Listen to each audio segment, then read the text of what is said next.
Every international traveler who lands at YVR gets a close-up view of the culture of the Coast Salish people, in whose territory they've arrived. They have to pass by a giant spindle whorl to get to customs. The spindle whorl is central to Coast Salish culture and to the art of Susan Point.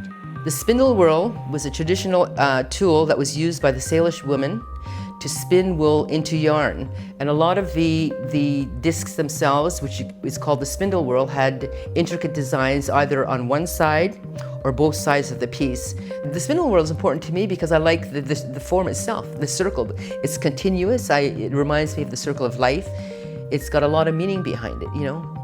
She started out doing traditional Coast Salish design, but she's constantly evolving.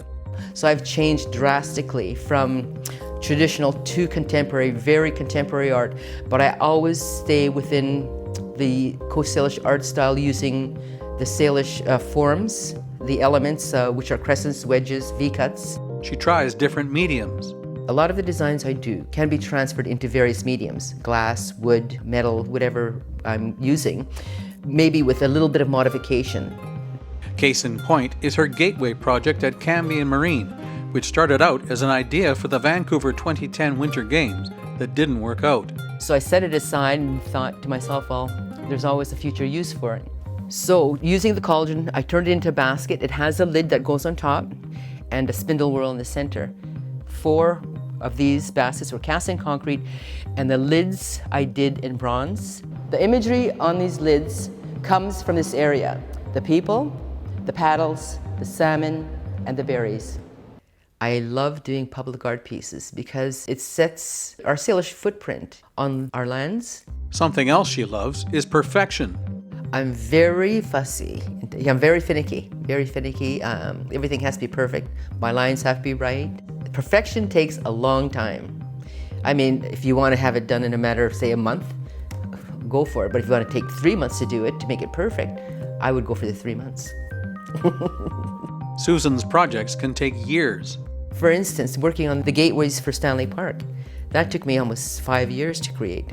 And this 14-foot tall piece called Fusion took months of planning. When creating large-scale public art commissions, I firstly start from a very rough sketch and then go into a paper maquette, and then from there into the actual material itself. From drawing to the actual maquette itself took approximately 6 months. Her kids grew up watching her work, and now they're working with her. My oldest son, Brent, Rhea, Thomas, and Kelly, all artists. They're all really good. And not only that, I have my grandchildren who are upcoming, and they are getting good as well.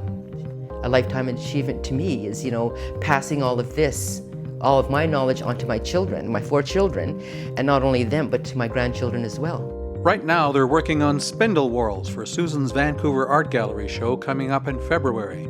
This is a carved piece that I just finished recently, which entails 4 frogs.